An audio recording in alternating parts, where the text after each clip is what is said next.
Assalamualaikum warahmatullahi wabarakatuh. Perkenalkan, nama saya Nanda Jeno Rohman. Kali ini saya sebagai moderator pada topik ini. Topik yang kita akan bahas adalah last human atau manusia terakhir. Untuk pemateri yang pertama, Saya potong ya, izin share screen. oke baik.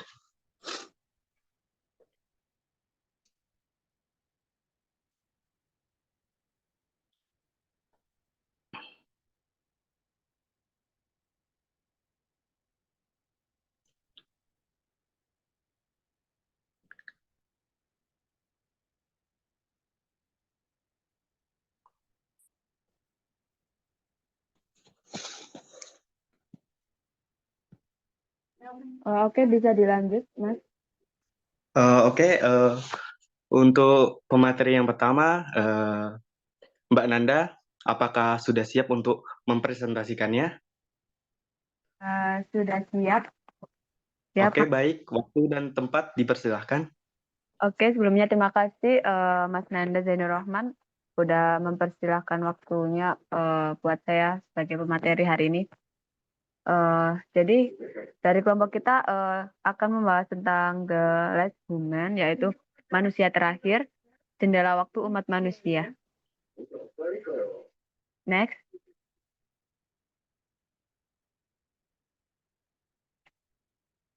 Kapan manusia terakhir akan dilahirkan?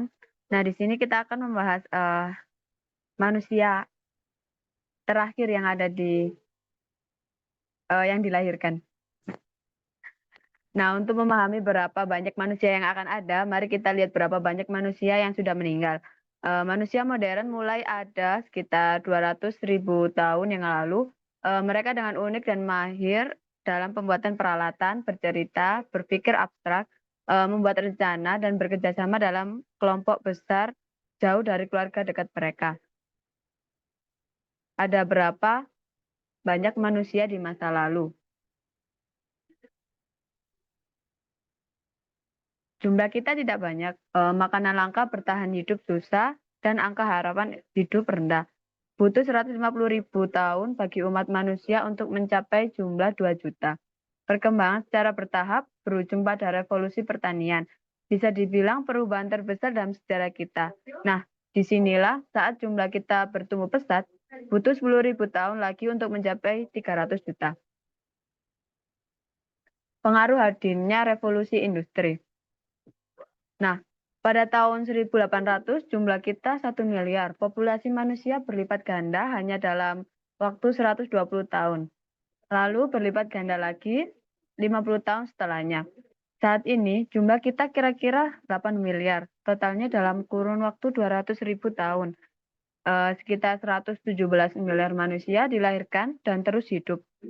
Dan 109 miliar juga mati. Artinya, sekitar 7% dari semua manusia yang pernah ada manusia yang hidup saat ini. Sebanding dengan yang kita lahir 150.000 tahun pertama secara manusia. Tiap menit, 270 bayi dilahirkan. Namun bukan hanya jumlah manusia yang bertambah, ini adalah saat tersehat, tersejahtera, dan berumur panjang dalam sejarah.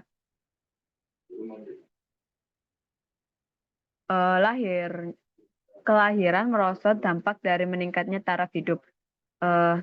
Jadi di sini kita membahas bagaimana kelahiran itu turun karena dampak terkena dari meningkatnya taraf hidup. Nah, taraf hidup ini berpengaruh pada kelahiran. Jadi lebih jelasnya di pembuktiannya dari PBB memperkirakan pada sekitar tahun 2000 2100 kita akan mencapai puncak populasi dan akan ada 125 juta orang yang dilahirkan setiap tahunnya. Nyaris mustahil angka kelahiran akan selamanya stabil. Untuk mempermudah eksperimen pikiran kita, namun mari anggap mereka demikian banyaknya jumlah manusia di masa depan tergantung pada kepunahan spesies kita. Di sini kita menjumpai banyak ketidakpastian. Kita dapat membinasakan diri dengan temuan kita sendiri, tapi di sisi itu kita juga dapat menemukan solusi untuk menghindari resiko malapetaka.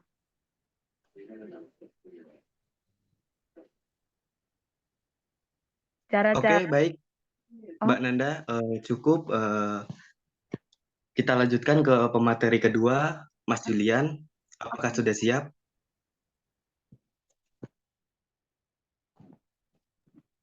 Sudah siap. Oke, baik. Waktu dan tempat dipersilahkan.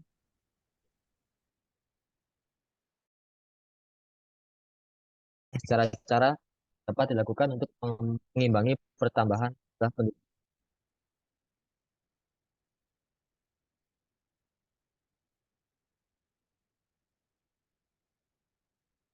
Oke, yang pertama, penambahan dan penciptaan lapangan kerja dengan meningkatkannya taraf hidup masyarakat. Maka diharapkan hilangnya kepercayaan banyak anak-anak, banyak rezeki. Di samping itu pula, diharapkan akan meningkatkan tingkat pendidikan yang akan merubah pola pikir dalam bidang kependudukan. Next. Kedua, meningkatkan kesadaran dan pendidikan kependudukan. Dengan semakin sadar akan dampak dan efek dari laju pertumbuhan yang tidak terkontrol, maka diharapkan masyarakat umum secara sukarela turut mensukseskan gerakan keluarga berencana. Yang ketiga, mengurangi kepadatan penduduk dengan program transmigrasi. Dengan menyebar penduduk pada daerah-daerah yang memiliki kepadatan penduduk rendah, diharapkan mampu menekan laju pengangguran akibat tidak sepadan antara jumlah penduduk dengan jumlah lapangan pekerjaan yang tersedia.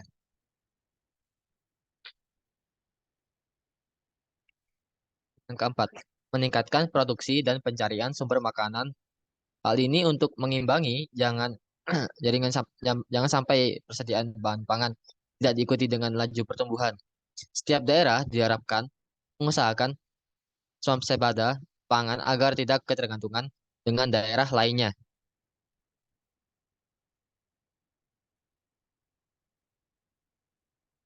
Oke, ini yang pertama, yang lanjutnya adalah sisi negatif dan positif ulah manusia.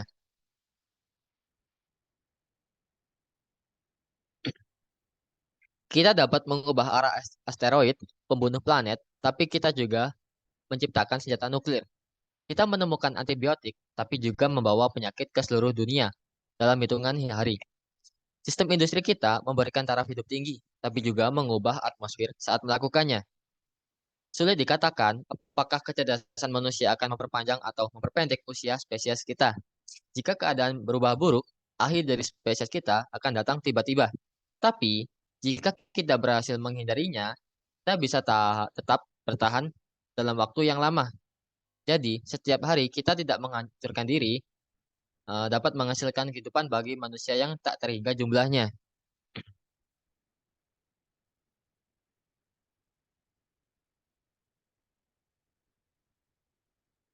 Selanjutnya adalah berapa manusia di akhir zaman.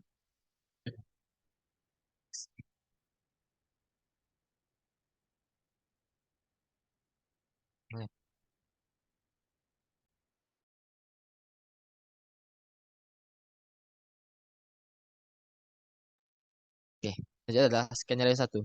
Rata-rata masa hidup spesies mamalia adalah 1 juta tahun. Beberapa spesies bertahan selama hingga 10 juta tahun. Mari kita perkirakan bahwa manusia akan hidup selama 1 juta tahun. Berarti kita bisa masih memiliki 800.000 tahun untuk bersantai. Dengan asumsi, angka kelahiran stabil sebanyak 125 juta manusia lahir tiap tahunnya. Artinya, ada kira-kira 100 triliun manusia menunggu untuk dilahirkan. 850% lebih banyak dibandingkan dengan manusia yang pernah hidup. Berarti, manusia yang hidup saat ini hanyalah 0,008% dari manusia yang akan ada seraya matahari kita lambat tahun makin panas dan terang. Bumi akan tetap layak huni selama kira-kira 500 juta tahun. Hal itu memberi lebih banyak kesempatan kepada calon manusia untuk menjadi manusia sungguhan.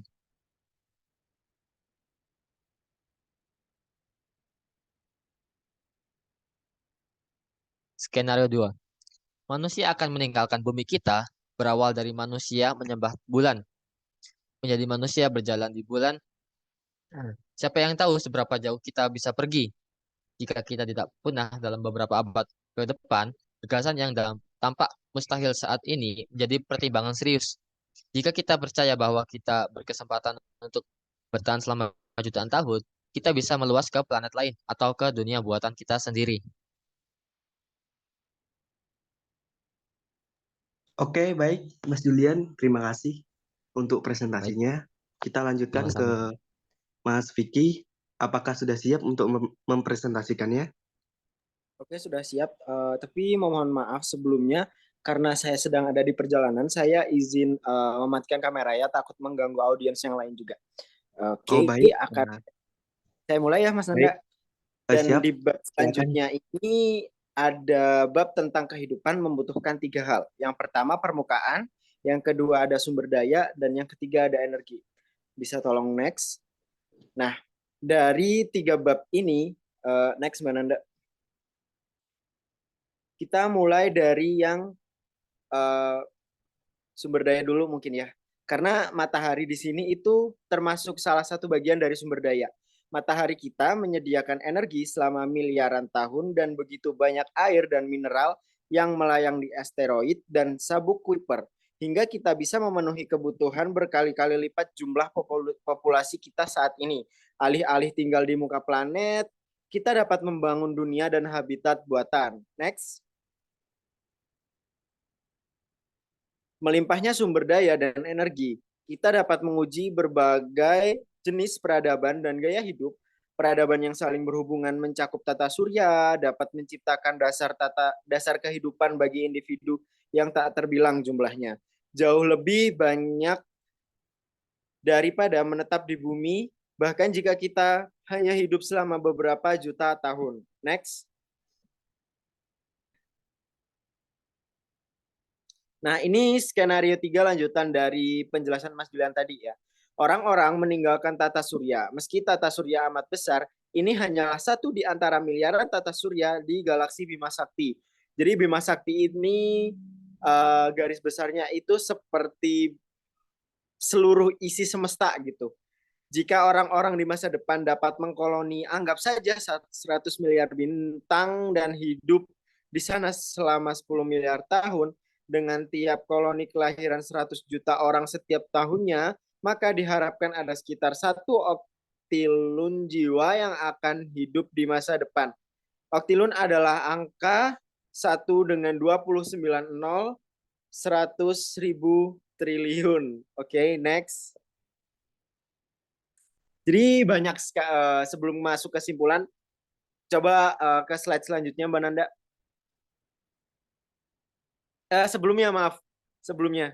Sebelum kesimpulan tadi, maaf. Nah, di skenario 3 ini sudah dijelaskan ya bahwasanya ketika yang hidup ketika kita jadi bumi ini cuma sebagian kecil dari tata surya yang ada di galaksi Bima Sakti. Nah, ketika sebagian besar orang-orang yang ada di galaksi Bima Sakti ini bukan orang-orang, penduduk, katakanlah penghuni dari sebuah planet rata-rata adalah manusia. Jadi mungkin akan sangat banyak manusia-manusia yang terlahir di periode 10 miliar tahun. Seperti itu. Bisa next Mbak Nanda ke bab kesimpulan. Nah, kita udah masuk ke bab kesimpulan ya.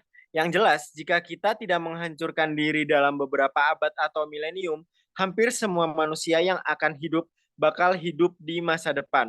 Kembali lagi pada kita di masa kini, kita hidup di titik tertinggi dalam sejarah manusia dengan kemungkinan yang luar biasa dalam genggaman kita. Dalam hal teknologi, lingkungan, peradaban, yang kita butuhkan atau yang harus kita lakukan penting bagi semua calon orang. Maksudnya calon orang di sini adalah calon-calon jiwa-jiwa yang akan terlahir atau generasi kita selanjutnya. Seperti itu. Next, Mananda. Mengapa sangat penting untuk memikirkan masa depan yang jauh dan mengapa masa kini kita sangat penting, mengapa tindakan kita di masa kini sangat penting?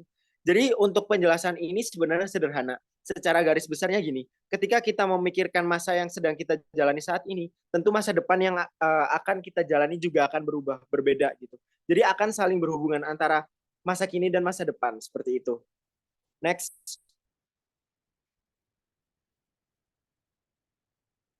Jika kita merusak masa kini, banyak orang mungkin tidak dilahirkan.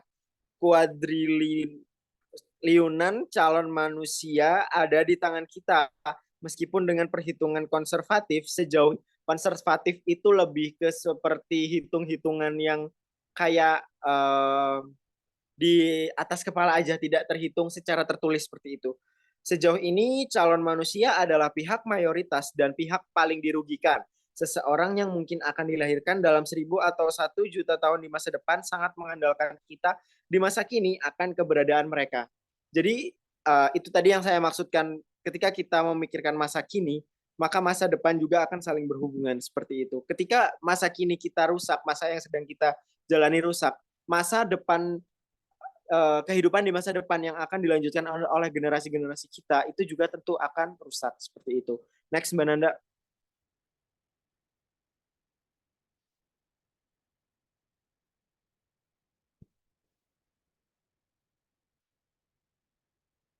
Mbak Nanda. Next.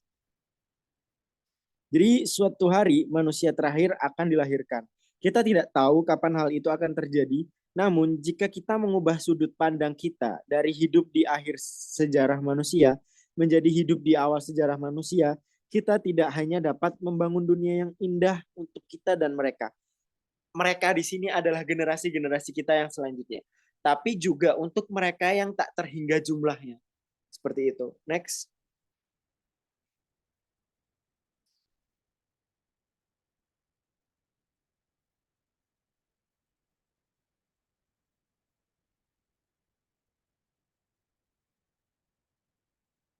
Nah, mungkin jadi itu saja ya. Jadi bahwasanya ketika apa saja yang kita lakukan dalam periode hidup kita itu akan berpengaruh ke periode hidup generasi kita yang selanjutnya. Jadi kita harus benar-benar menjaga seperti halnya kita menjaga diri kita sendiri gitu. Jadi mungkin itu saja ya dari saya. Mungkin jika ada pertanyaan mulai dari Mbak Nanda, Mas Nanda Zainur Rohman, atau Mas Julian ada ingin ditambahkan bisa langsung ya. Atau mungkin ada koreksi untuk saya bisa langsung ini ya. Mas Oke, Julian baik. mungkin ada pertanyaan. Sebelumnya terima kasih Mas Vicky udah mempresentasikannya dengan sangat baik. Oke, siap. Terima kasih Mas Nanda atas kesempatan yang diberikan. Sama-sama, Mas. Mas Oke, Vicky ada Mbak Nanda. pertanyaan. Iya, saya ada pertanyaan buat Mbak Nanda ya. Jadi Mbak Nanda Boleh. sempat menyebutkan tadi bahwasannya ketika kita tidak menjaga menjaga generasi kita itu akan terjadi malapetaka. Malapetaka seperti apa yang dimaksudkan Mbak Nanda? Terima kasih. Mungkin berkurangnya populasi ya.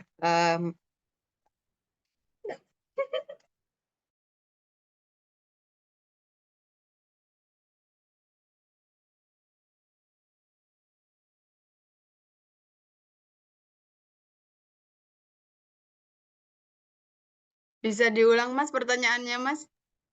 Jadi Mbak Nanda kan waktu mempresentasikan materi Mbak Nanda tadi, Mbak Nanda sempat menyebutkan bahwa jika kita tidak menjaga generasi kita, itu akan terjadi malapetaka. Malapetaka yang seperti apa yang Mbak Nanda maksudkan gitu?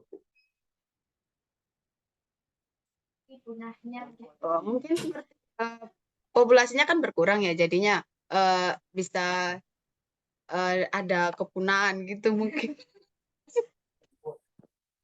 Oh ya, generasinya. Terus Bagaimana jika malapetaka itu malah sebaliknya, bukannya terjadi kepunahan atau malah semakin banyak populasi manusia yang meningkatnya populasi manusia secara tidak terkontrol. Itu bagaimana, Mbak?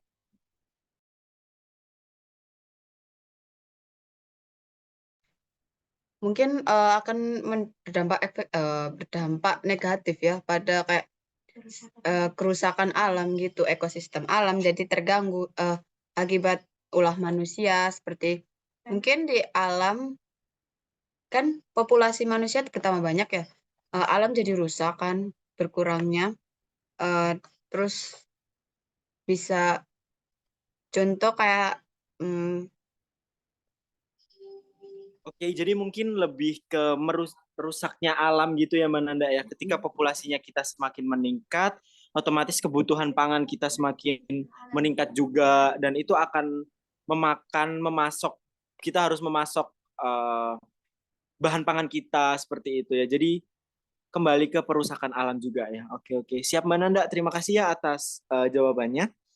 ya sama-sama Mas Vicky.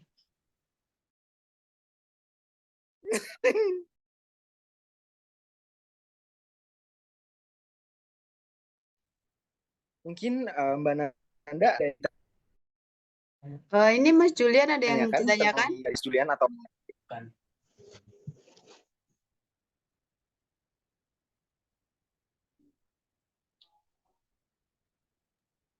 saya agak kurang ini sih dari pemaparannya Mas Julian di skenario kedua itu tadi tentang part di mana manusia bisa hidup dengan dunia buatannya sendiri itu seperti apa ya Mas Julian ya maksudnya ya?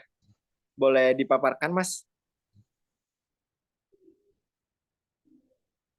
Menurut tanggapan saya sendiri itu dunia buatan sendiri itu yang dimaksud adalah dunia metaverse ya, lebih tepatnya. Mungkin ada teknologi yang lebih maju ke depannya seperti metaverse yang bisa membuat dunia kita sendiri.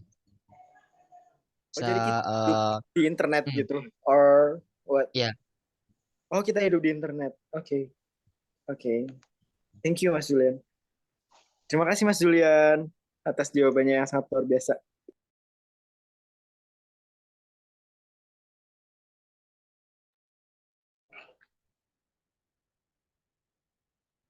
Oke, baik. Mungkin sekian presentasi dari tim 4. Terima kasih untuk Mas Vicky, Mas Julian, Mbak Nanda udah mempresentasikan materi yang sangat baik. Eh, Cukup sekian. Assalamualaikum warahmatullahi wabarakatuh. Salam warahmatullahi salam wabarakatuh. warahmatullahi wabarakatuh. Waalaikumsalam warahmatullahi wabarakatuh. Terima kasih. Terima kasih. Terima kasih.